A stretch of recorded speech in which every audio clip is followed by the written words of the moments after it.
Keep your radio dial right here. You're locked into the hottest news station on the planet. Hot 702.5 in FM sound. Blazing today's hip hop, R&B, and pop music. Keeping your radio on fire. Bringing you the hottest, realest, riskiest talk shows live 24/7 on hot7025fm.com.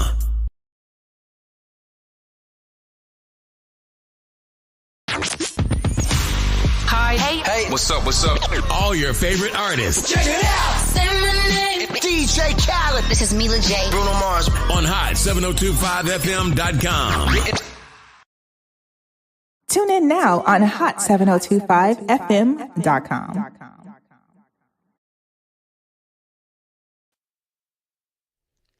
What's up, and welcome to your Laughter Lifeline. Thank you for tuning in to Laugh Therapy, where we elevate your mood and sprinkle some joy and depth on your mental landscape.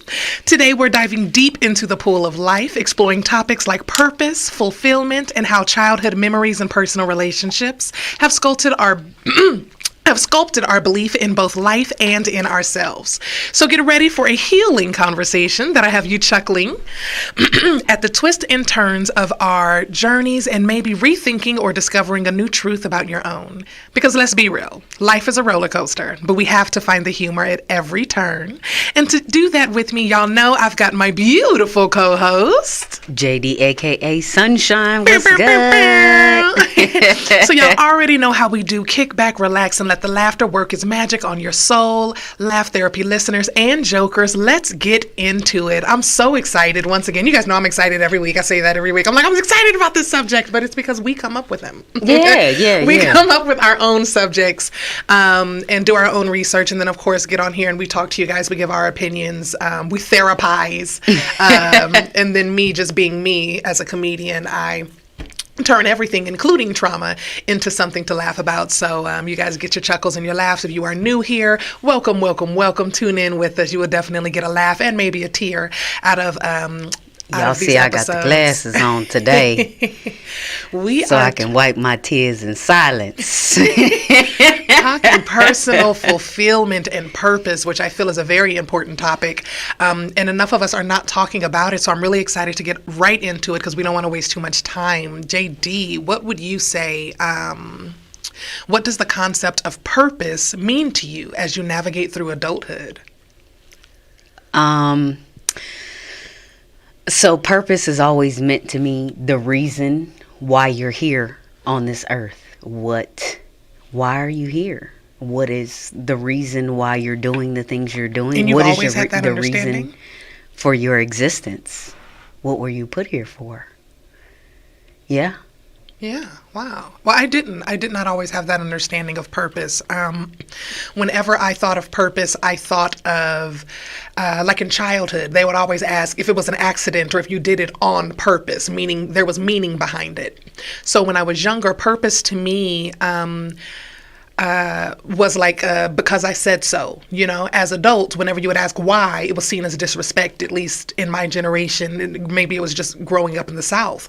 But when you would ask a question or you would ask someone to clarify why they needed to do what it is they were doing or why they were telling you no to something, it was seen as disrespect. And the purpose was because I said so. You were supposed to do it just because I said so.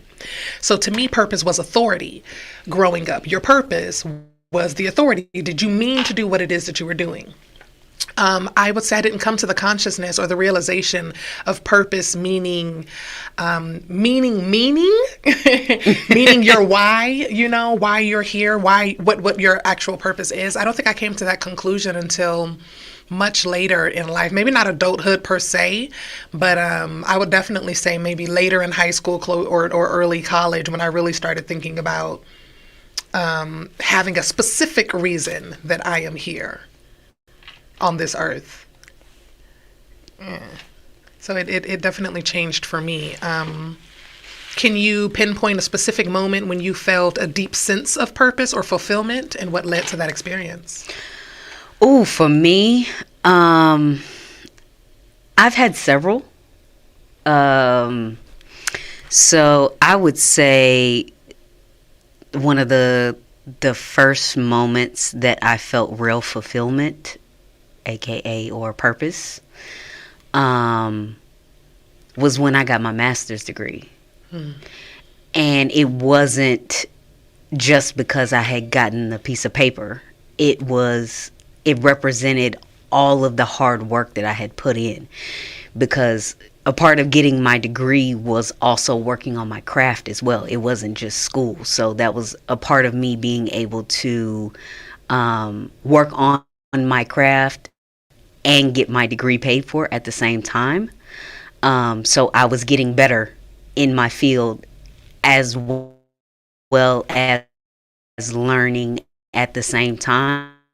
And I felt like I had a better grasp on getting my master's degree was never something that was in my original plan. It was get my degree and go get a job.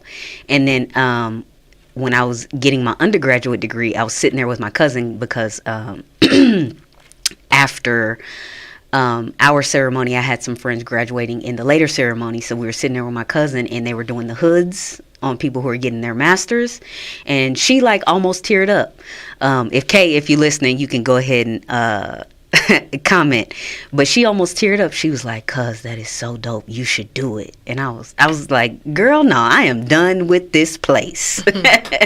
And then the opportunity came up for me to go back and get my master's, and she's the one that told me to go back to school, and I ended up doing it. And it was a lot, but it was worth every second and every penny that was invested, because I learned a lot, and I felt like I got to mature. I was already mature, but I felt like I got to mature even more at that level. And then another moment was after I had started my career, and I was also teaching classes.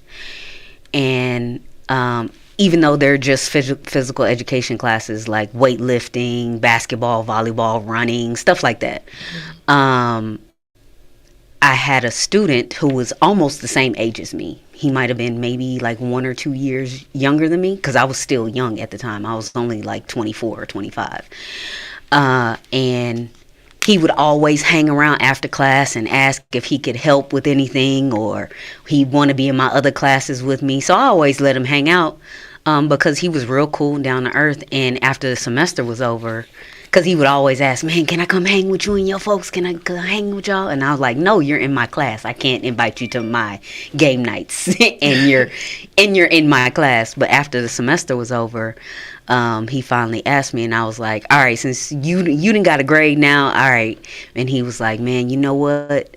If it wasn't for you, I'd have been in these streets, and I wouldn't have went through the semester and passed all my classes. It was because of you that I did that." And that was like, if I can inspire one person, I have done my job. So that was a big sense of fulfillment for me, because I'm a learner and I'm a teacher. So it's no surprise that I had ended up in education at that point in time, but that really gave me a sense of fulfillment at that time. Yeah. What about you? I would probably say the birth of my first son. I had already had my daughter, but my birth plan did not go according to plan. I ended up having to have a C-section just because the hospital was understaffed and lazy, not necessarily because of anything that had to do with my body, but because I had my daughter so young, I thought something was wrong with me when I had her, plus all the pain and all of the stuff that you go through. I had postpartum depression after I had her. It was so much wrapped around her pregnancy and her birth that it wasn't necessarily a joyous situation for me. And then I had guilt from that because she was my first child, and I wanted her so much. I desired her. So it had a lot of guilt around her birth because I didn't feel that initial connection because there was so much trauma around how she was brought into this world with my body. But with my son, he was my first successful VBAC. I was able to have him in my hometown where I was, comfortable. My grandmother and my mother, who were the most important people to me at that time, were able to be in the room with me. It went as planned. I think my husband was. I can't remember if my husband was there, but my family was, and that's what mattered to me. Yeah, I wasn't really fucking with him at that time. He didn't matter. Yeah, so he wasn't who I was looking forward to having there. But to have both my mom and my grandmother in the room when I was able to give birth to my first son gave me, I don't even know how to explain the feeling. fulfillment. It seems like such an understatement to being able to feel him physically leave my body and then hold him close to the body he had just left. It's different than having your child ripped from you with a C-section. Yeah, your guts laying on the table. Yeah, and just held over a sheet like fucking Simba. Your baby here. Yeah, like that wasn't. Here you go.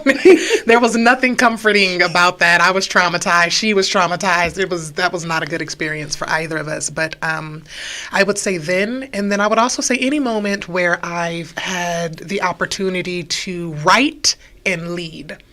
When I was leading poetry competitions in college, I really loved that. I had a sense of fulfillment when I was writing speeches for the movements, for Black Lives Matter movements, and for colleges and for students and when I was an advocate for families who were fighting for police reform and fighting against child abuse for single mothers, and I got to write the speeches and just advocate on their behalf. I felt extremely fulfilled, and now in comedy, being able to write my jokes and get on stage and tell all of my life stories, but through the lens of humor, and being able to be clever and creative in that sense, I feel incredibly fulfilled when I step on stage as well. So I would say those would be specific things and moments where I have felt like I'm just in my pocket, I'm in my element, I'm home. Yeah, so if y'all don't know here, Jeaux has done it all.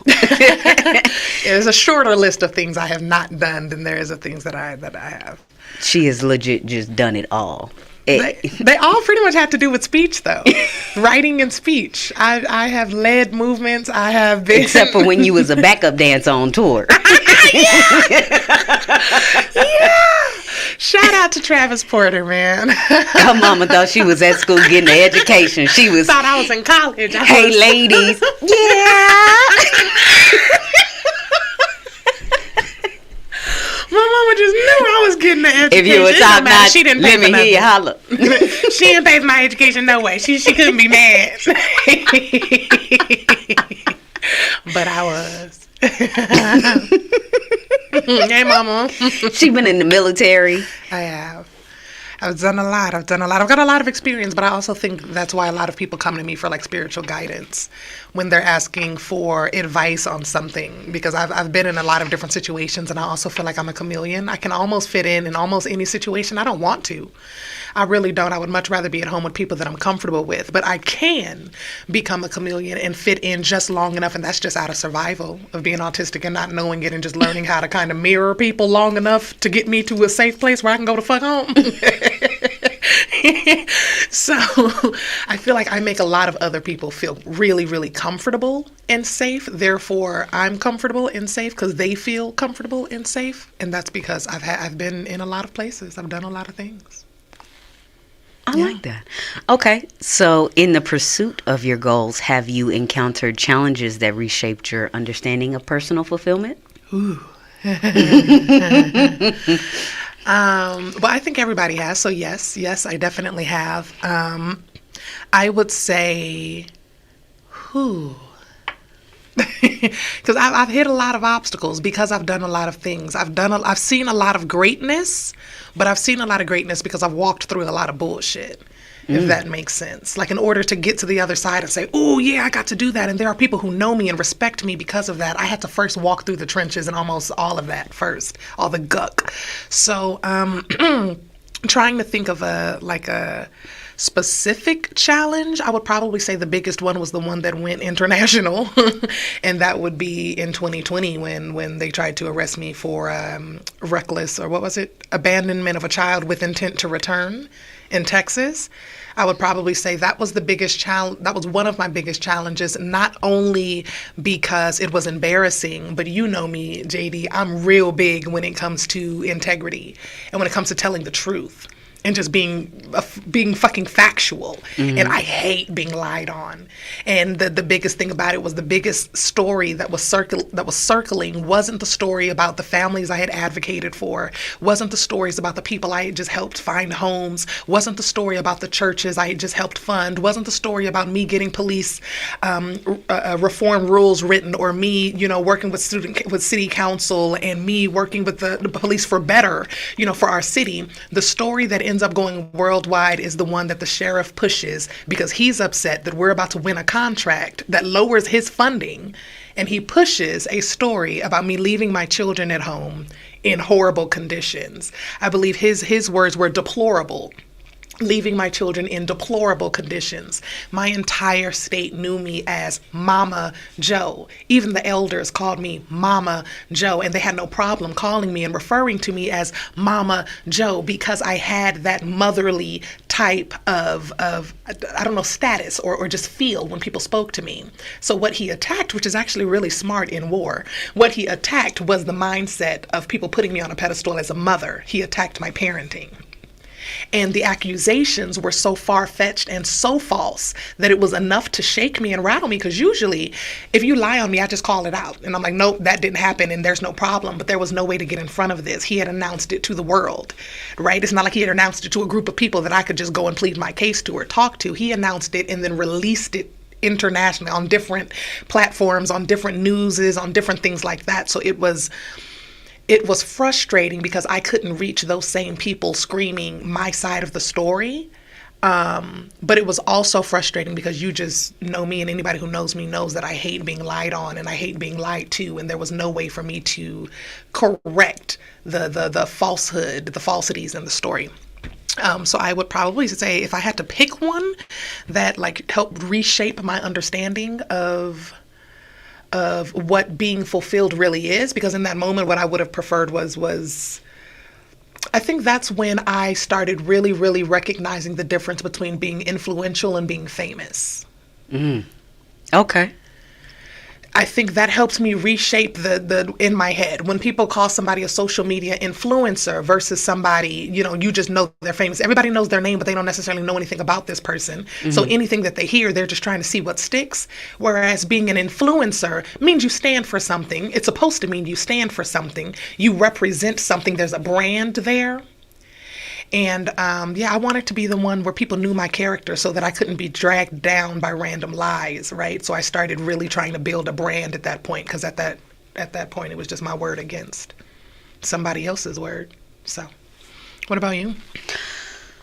Oh, a point that reshaped your understanding of personal fulfillment or personal development or purpose. I wouldn't say that there was one particular moment that reshaped my understanding of personal fulfillment. I will say shout out to my boy Jamarcus. It's his birthday, Kiki's husband. We were having a conversation one day, and he was like, "Hey, you have to celebrate yourself for the small things each and every day." So like, growing up when I was younger, my goal was to just graduate college and get a job, right? And I did that. And after that, setting goals was not at the top of my list because I had already accomplished that. And so now I'm in the upside down place trying to figure out next steps in life. And you want to be an acclaimed actress, comedian, right? Entertainment. And I love radio. I want to do radio. And setting the goal of getting paid to be on the radio, that's not a goal that is necessarily like right here. That's going to take some work and some time. So I just have to learn to start celebrating the little steps. Getting a sponsor for our show now, so we don't have to pay to be on the radio. And things of that nature, start trying to sell merchandise or getting donations. You have to celebrate the small goals, or you can just feel like you're in an uphill battle at all times, and you never have anything to rejoice over and just say, "Whoo, I did that." That's one of the things that I've had to learn along my journey in this thing called life, is you got to celebrate the small wins, man. The big ones, obviously, yes, but the small wins need to be celebrated as well. So yeah.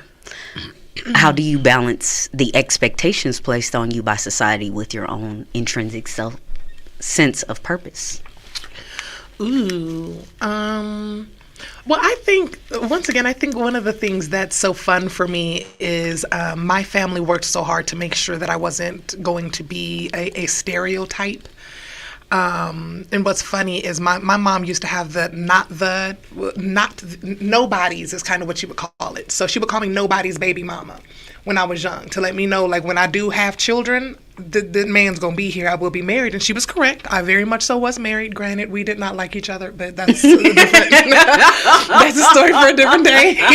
I was married when I had my first children. Yeah, that's true. I was just trying to check things off of a checklist at that age, and it happened anyway. What was the question? How do you balance expectations? Okay. So I feel like with me now, my family worked so hard to make sure that I wasn't a stereotype, right? Not a baby mama, not stupid, not, speaking like I don't have any sense, not, anything like that. So I feel like, again, I'm a chameleon. I can speak very, very well, but I also speak AAVE. I can stand in a room with some of the top world leaders, right? And feel like I belong there. But I could also stand on the dance floor at Bella Noche's and feel like I belong there. You feel me? So I feel like, and it not be fake. That's the part that I love about myself. I can stand in both of those rooms and feel like I belong there while still wholeheartedly and fully being myself, and fully feel like I should be accepted and fully enjoy myself, rather than feeling like I have to code switch in order to belong in one room versus the other. Right? And I feel like society expects Black women to either be extremely loud and belligerent, or they expect us to be extremely docile and quiet. They don't want the strong, powerful, vocal Black woman who can also stand in her truth and in her power. They're not looking for her. She's too loud, she's aggressive, she's intimidating, right? But the sweet, docile, I might be able to walk all over her and make her think I'm her friend one is in all the groups that seem to be anti-Black, trying to figure out why nothing's working out for her, right? And I didn't want to be either one of those women. I didn't want to be the loud, always angry, or always appearing to be angry, because I don't feel that we are always angry or aggressors at all. But I didn't want to fit in that box, and I also didn't want to fit in the box of people playing in my fucking face. Right? Wait. How do you say, right? Don't play in my fucking face? Exactly. Hold on, Siri, because she think I'm playing with her. How do you say, don't quit fucking playing with me in French? That's me, y'all. Because I'm gonna get the last word. Playing with me. Say, Siri, how do you say I will beat you the fuck up in Spanish? Don't dare stop. Right, real quick. Bitch, all right? Look. That is me. I know I ain't got no sense. But yeah, I feel like I balance it by staying authentic. Is just the answer to the question. I balance it by staying authentic, and I know that if I run into someone and I am being my full authentic self and it somehow rubs them the wrong way, then there's a lesson that needs to be learned there, either on their end or on my end. And if there isn't, this may not be the time for them to learn the lesson if it's on their end. And if it's a lesson on my end, then I'll learn it, right? If it's time for me to learn it in that moment. I think it's very true that you get a lot less offended when you get smarter or more awakened, more aligned. I don't find it offensive when people don't want to engage with me anymore. Like, you don't want to talk to me anymore. You don't want to be my friend anymore. Or you find me intimidating. A whole lot less energy I was like, I don't care, bro. Thank you so much for telling me. Like, oh my God, that is one less person that I have to, waste my this is good ass energy I got right here. This is an amazing vibe right here. This is a loyal friend right here. This, I feel like I'm an amazing person. So if you don't fuck with me, please let me know. Because I don't have to fuck with you. This is optional. It's cool. So I feel like that's how I balance it. I have peace. I have joy. And I make room for those things. And I make sure that my schedule is real tight so I can't fit too much of the negative stuff in. And I balance my entire life that way. Negative stuff, I got to go. Yeah. As far as balancing expectations that was placed on me by society, At first, I had no balance. I was completely and utterly controlled by societal expectations. I was a people pleaser. And I think that was the main thing that had to do with that. Like, trying to please everyone else. I basically lived a double life. I think my mama was a people pleaser. And then I came in like a wrecking ball. Ooh, because my mama's friends was talking bad about her child behind me. Not like dogging her out as a parent or anything. They were just the same way you talk to me when the kids do weird shit. And you just like, is this normal?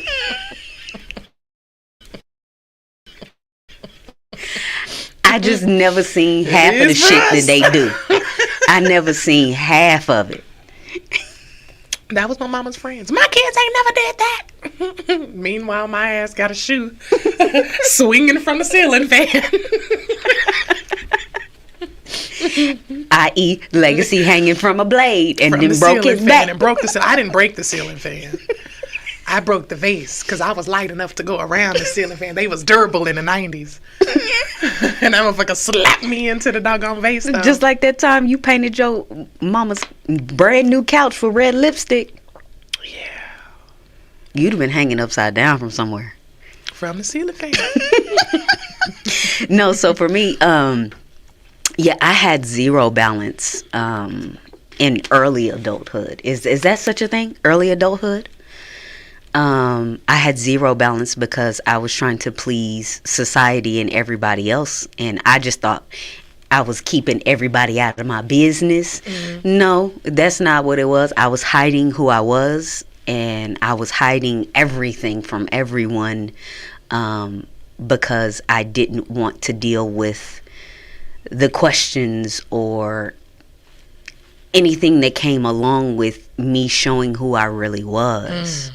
That's real. And then once I started valuing myself and realizing that, hey, just because you like girls does not change your character. Mm-hmm. It does not change that you are a good person. Mm-hmm. Once I started realizing those things, none of that mattered anymore. As far as pleasing other people, I didn't have room for it. And it was just bringing in my I am enough. And once I realized that, I was set free. And ain't no going back. I have been delivered. Sha-na-na-na. Woo, woo, woo, woo. Are there any fears or uncertainties about the future that impact your perception of personal fulfillment?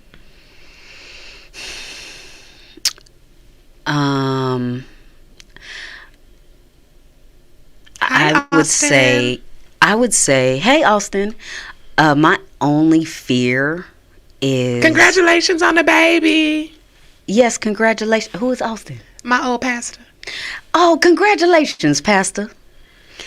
My friend, baby daddy. I'm sorry, I'm just so excited. Congratulations on the baby. They just had their first baby girl, y'all. Congratulations. I'm sure she's beautiful. Oh, and just a heads up, y'all, if y'all want to call and answer or reflect or talk, the number's down at the bottom on the banner. Y'all can call in and we can talk to y'all too. But I would say my only fear is that, like I said, I do want to do radio. And I love it so much. But what if I'm not that good at it? What if I just think I'm good at it? Well, that's not true because you're on here. And if you weren't good enough to be on here, you wouldn't still be on here. The only difference is we pay for our slot on this one. Right? So I just think with education, not that you asked for my advice, but I'm just saying, I just think with some education on how to work things and the business aspect of this, I think you'll be wonderful at radio, babe, and you've got a voice for it. Thank you so much. Yeah, I just like giving my opinion, which is how we ended up here. What about you? For me, I would say my fear is people not having as open of a mind toward me after I make it, because I'm going to make it. Like, I'm going to get there. I'm going to be famous. I'm going to be a household name. My goal, my end goal, I'm not quite sure if I can go that far that I have is whether or not I'm going to be an EGOT. But, bitch, it's a goal, okay? I'm going to be there. Y'all can clip it. Y'all can clip this station. Y'all can clip this sound clip to play it back in 10 years. And I will look back and be like, yeah, she knew. She knew. Right, she knew. I'm going to do these things. My fear is that once people make it past a certain... Oh, thank you, E. Make it past a certain level, people stop holding them accountable for what they did, and they start holding them accountable for what they think they should know. And that's not fair to me. I'm human. I was born human. I'm working just like everybody else is working, and I'm grinding my ass off. I'm working my ass off right now trying to get to my dream, and I'm still human, and I'm still going to make mistakes. I'm still going to make new ones. I'm still going to repeat some old ones, because even though you learned that lesson doesn't mean that you learned it the same way. And my fear when it comes to success is that people stop forgiving you once you have more than they do. And that's weird to me. Like, if they feel like you're in a better situation than them, it doesn't mean that you have more information than them. It just means that you may have more money. You may be able to get yourself out of it. You may be able to afford, to go back and fix the situation quicker than they could.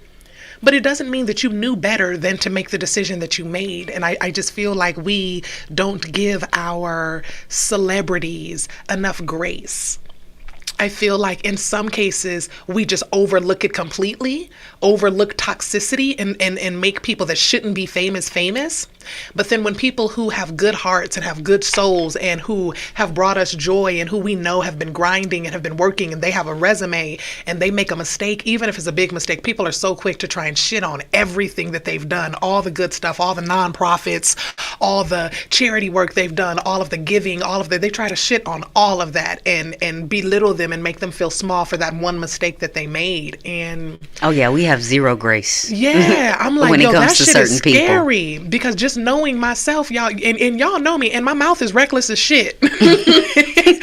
So my fear is I make it up here and I build a platform on love and inclusivity and positivity and joy and all of us just loving on each other. And then in a joke or something in like 5 years, something that's okay to say now, but's not okay to say in 10 years comes up. And then now all of a sudden everybody's like, oh my God, did y'all know Joe was gluophobic or whatever the fuck the new shit is going to be? And I'm like, what the fuck y'all talking about?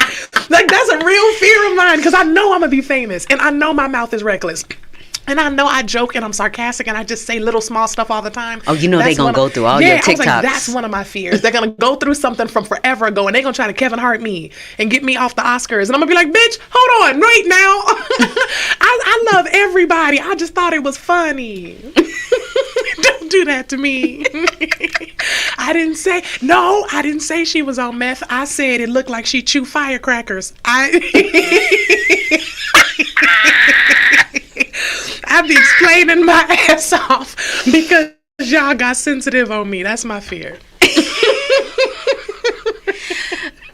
I had a Twitter for like a couple months, and I probably said some stuff that could be used I've later gotten into it with like 3 basketball wives on Twitter, and I'm really hoping they don't look up my old Twitter. I don't even remember the password to it. Me neither. I know I pissed off some basketball wives when I was really, really watching it.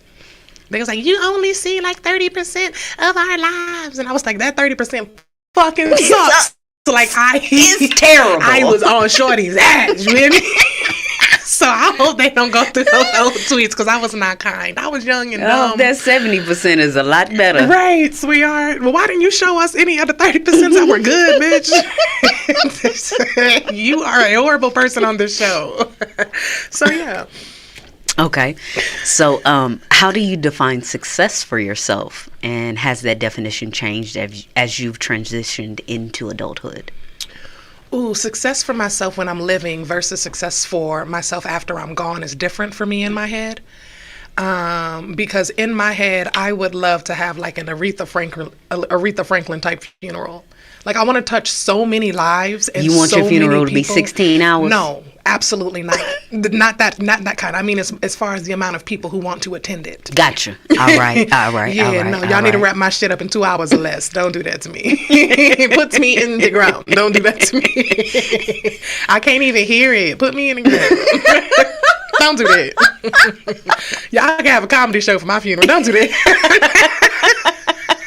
Don't do that.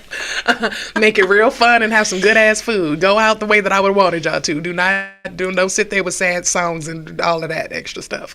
But yeah, the way that I value success, or the way that I view success while living, is happiness for me, overall joy, and then that my family is good. The people that I care about are good. Y'all are able to have joy as well and focus on the things that are important to you and not have to worry about whether or not our bills are going to be paid, food is going to be on the table, cars are going to be paid, none of that. Just focus on what's important to you and what you're passionate about, because the money will come. That money will come in, and I want to be comfortable enough financially and just secure enough to where I know for a fact that my family's not stressed. We're just trying to we may just be trying to figure some things out. What do you want to do with the rest of your life is an important question. It's going to take some time to figure out, right? But you still got bills in the meantime. So success to me is, like I said, being that household name, to where my name and my face alone grant me access. Grant me access to things that money may not be able to buy. It's success while I'm alive. And when I am gone, it is by the legacy that I leave behind, that I still leave behind kind children, kind grandchildren that are financially well off, that are well educated, that have great character, and that understand the importance of legacy. Would be success for me. I like that. Yeah. I would define. I looked at it a little different. Not overall. I look at it almost like day by day. Because you know me, I'm very structured when it comes to a day, especially when it's things that I want to get done. So if I make a plan for the day and it goes the way I planned it, that's a success for me. And I celebrate myself at the end of the day. It might not be out loud. It's a good way to find joy. I'm not mad at that at all. It might not be out loud, but it's a level of comfort that I have at the end of the day if the plan that I set out for the day goes that way. Now, don't always go that way, and it doesn't mean that I don't feel success. At least if I get some of it done, then I'm good to go. That's how it's transitioned for me in adulthood.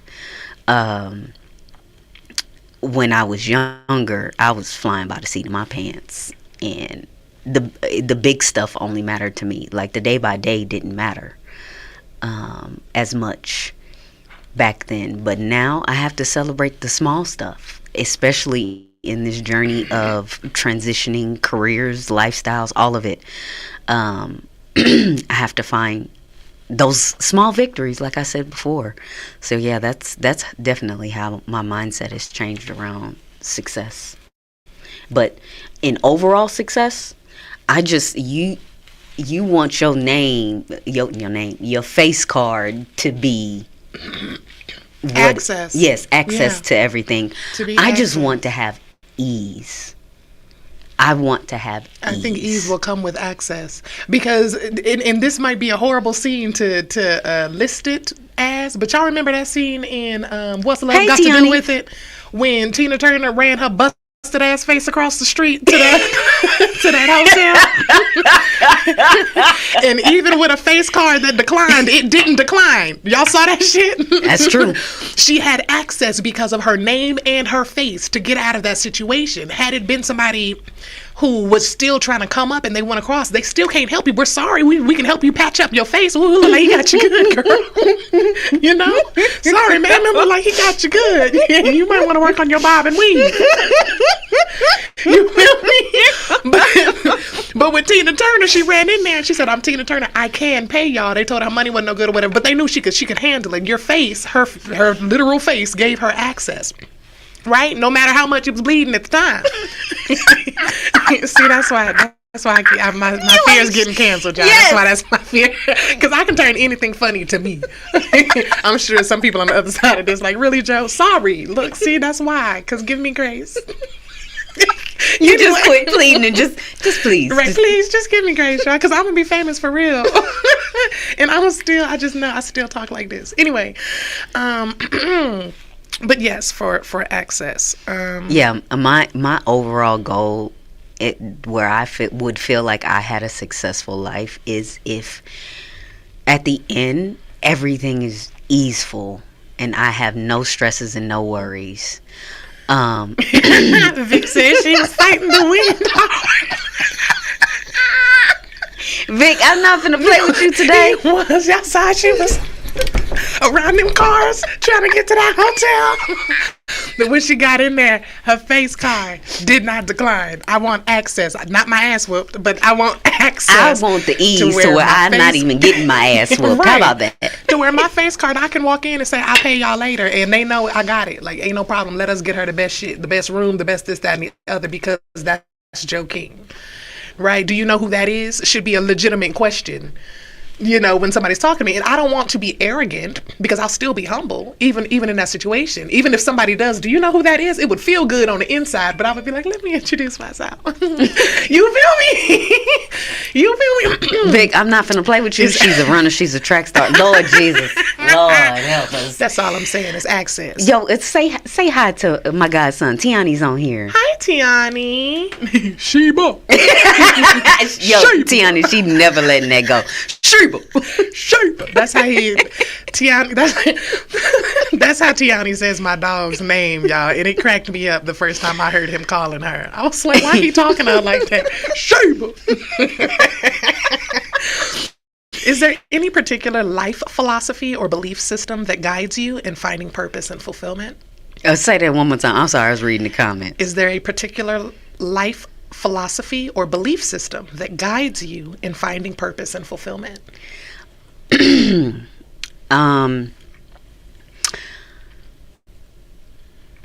I was raised by a good-hearted person who would give you the shirt off their back, and ask for nothing in return. And I feel like that was instilled in me, like, because all my friends and family know now I might not have it, but I will do anything in my power for you if you need me.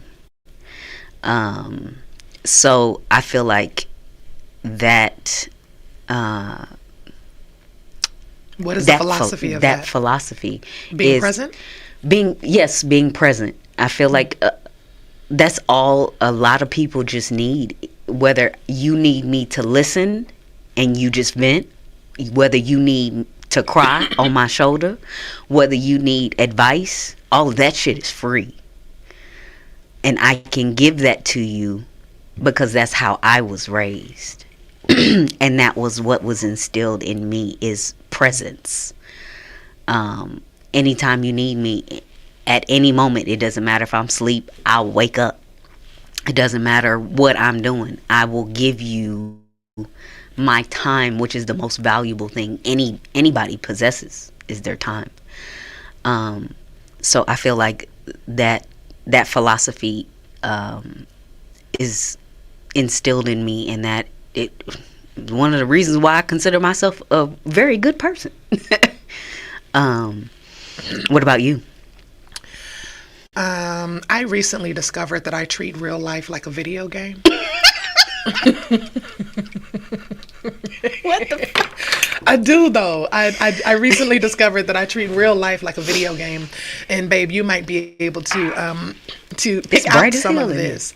You remember when we first started talking to each other, first started dating, and I used to always tell you, no matter what, the experience will be worth it. Mm-hmm. I've lived my life like that for so long. No matter what, the experience will be worth it. Whether it's a good experience or a bad experience, I get something from it. I get a lesson.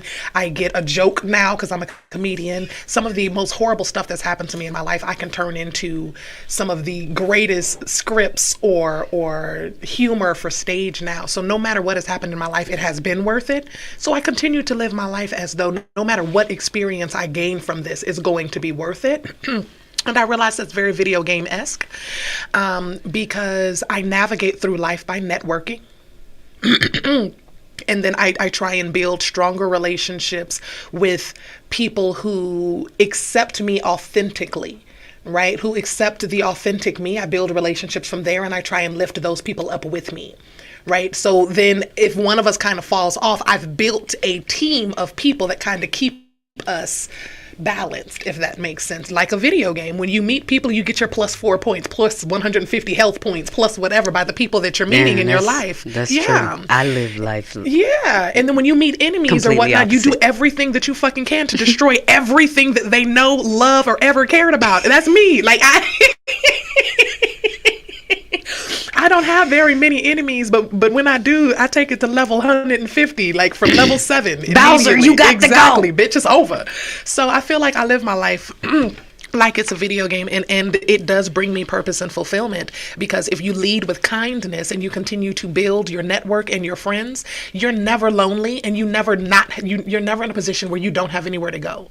That protects you from people already like narcissists and people who do like domestic violence and things of that nature, because you can't be convinced that you ain't got nowhere to fucking go. I have built too much of a network for you to convince me that I am ever by myself, sir. My mama love me. You know, that's one of the first steps to being with a narcissist. And when I was younger, I was able to be tricked. I was able to be manipulated that way. And since I've developed that philosophy of every experience, you know, is going to be worth it, pay attention, be smarter, but lead with kindness and lead with love, I've never not had somewhere to go. I've never not had someone I can call now. I've never not had an opportunity presented to me because I just don't like her and I don't fuck with her or whatnot. There's always a door that's going to open for me because I've built solid relationships by maintaining who I am, my character, being true to who I am, staying true to other people, even if it hurts your feelings. Like, I'll apologize for the way you feel. Yes, she will, y'all. Yeah, I will quickly apologize for the way that you feel.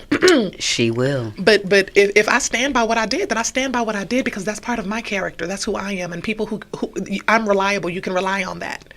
I am who I am. You can rely on that. I'm not going to switch it up on you. Right? And that may be annoying, because even when it comes to some of the stuff that you'll think is negative, I'm still not in a hurry to switch that either. I love me. You know, so I would say being authentic is my life philosophy, and living life as though the experience that you're going to get, like the experience points you're going to get by moving forward, is worth more than anything you could possibly lose in the situation outside of your life. Outside, if you're not going to lose your life, then keep pushing, keep going. It may hurt, but keep going, because if you're not going to literally die over it, you'll be all right. You're right. Sleep well. You'll be all right. You'll move on. The experience will be worth it. You'll learn something from it, and you'll be able to contribute to something or someone else in the future because of it. So it's gonna hurt right now. It might hurt right now, but you'll be all right. Like that's kind of my life philosophy. Like, damn, that hurt. I'll be all right tomorrow. And if I'm not all right tomorrow, I'll be all right tomorrow. Like, tomorrow's gonna keep coming, and if it doesn't, then I ain't hurt no more. So I say that a lot. Yeah. Even like if my sister called me and asked, "Are you sure you okay?" I'll be all right. Yeah, I'll be all right. I'll be all right. I could have just boo-hooed 1,000 tears, but at the end of the day, I know I'll be all right. So, Vic, you crazy. Vic said, over the years, I've treated people like a cockeyed person. I may give you a little attention, but I'm really focused on my journey over there. Don't judge me. See, and people like Vic is why I'm scared of getting canceled, because we just say what we're thinking, and we always mean it in love and just happiness and positive energy. But I guarantee you, somebody cockeyed is mad right now. It's a nigga with a lazy eye, pissed the fuck off on his couch right now. We gave it to him. That's one of the things that really grinds my gears. I hate when I point out a flaw in somebody and they act like I'm the reason they got it. Like, no, you knew you was ugly before I called you ugly. Don't do that. It's funny that you say that, because I was just about to mention in one of those Facebook groups that we're in, somebody commented, all I see is fat and old people in this group. where the skinny pretty people at? And at first I was about to get offended because I'm like, wait a minute, I'm fat. I'm not ugly, but I'm fat. So you talking about me? But then I thought about it. I was like, I could just keep scrolling. And not worry about what this person is talking about. Not be a hit dog in this moment. Yeah, bitch, fuck you. And it was a whole bunch of hit dogs in the comments. Oh my God! And the person got kicked out the group. Oh no! Yes, for sensitive Sallies. Because she stood on what she said. She was like, "But am I wrong though?" And then I started scrolling on the group's page, and I was like, "Damn, she right." See. People don't like to hear the truth, and that's why I'm scared, because I'm somebody that's gonna tell the truth. I stand on integrity, so y'all don't cancel me. I'm really kind. Now she really is. She will make you feel like I make everybody feel amazing about themselves, because I do love people. I just don't have a lot of energy for you guys. I do, but I will make you feel amazing while you're in my presence, and then I will quickly need a nap. But yeah, okay. we got time for one more question. Have you ever experienced a conflict between societal expectations and your authentic self in your pursuit of purpose? Ooh, a couple times. I can think of a few times, like when I was heading the Black Lives Matter movement in Texas, and I was given advice by some people that were in marketing. I had always done marketing, but from the back end. So I did like sales and marketing. They were doing marketing for me because I was on TV a lot. And they would say things like, you need to wear lipstick, bright colored lipstick now, because it makes people, it makes people look at your lips. It makes people think you're pretty. And I was like, hold on, bitch, I'm already pretty. Like, it's what I was already thinking. I was like, I'm cute now. That's why I'm on the TV now. I've accomplished that. Yeah. They were like, they'll really, pay attention to what you're saying. And I was like, I'm quoted in like 19 magazines and 19 news stories right now. Like, I don't need no lipstick. Yeah. Like, I was like, my hair ain't even combed. Yeah. Like, I was like, I don't get it. But, they were trying to change my look, because I speak very well. And I feel that I present very well, but I didn't wear makeup back then. I had a very natural face, and I would put on some chopstick, and we were marching, protesting and whatnot. I was not trying to do all the extra stuff. I was on TV yelling at folks. So I was like, I don't need to be cute to be hollering at, racist people. And, I felt like there was a lot going on behind the scenes of that movement, of people trying to make me be something, or trying to help me be what they thought would deliver better. And I wasn't worried about my delivery. I was worried about my results, because I was getting results the way that I looked already. So I was like, you're worried about how I'm representing us, right? You're worried about whether or not my lipstick shade and, my edges are this, and whether or not my blazer looks top tier. And I will go out there in a t-shirt and my lips ashy as shit if they are going to stop shooting us, right? Like, I was like, I don't care. What I need to listen to the message. I don't care about my appearance in this moment. So I got into a couple conflicts over that. I got into a couple conflicts of people trying to make me include and exclude certain people. I believe that we could lead with love in any situation. So I would support anyone in their situation, but I kept our focus on what we were focused on, which was Black advancement. And in Texas, it just wasn't going well. So people kept trying to interlock different people into that movement. And eventually it ended in that conflict, me being on the outskirts of it. So yeah, I've run into some situations where conflict has kind of taken me off my path of, I felt like it kind of pushed me toward this path of moving toward my purpose, but I felt like it was setting me off my path then. So ultimately, we can thank the sheriff. Yeah. Ultimately. Still fuck him. Yeah, but like heavy on the fuck him. Because why Lotto? After your first movie, you can say thank you. Yeah, I'ma still add the fuck him, but I'll thank him.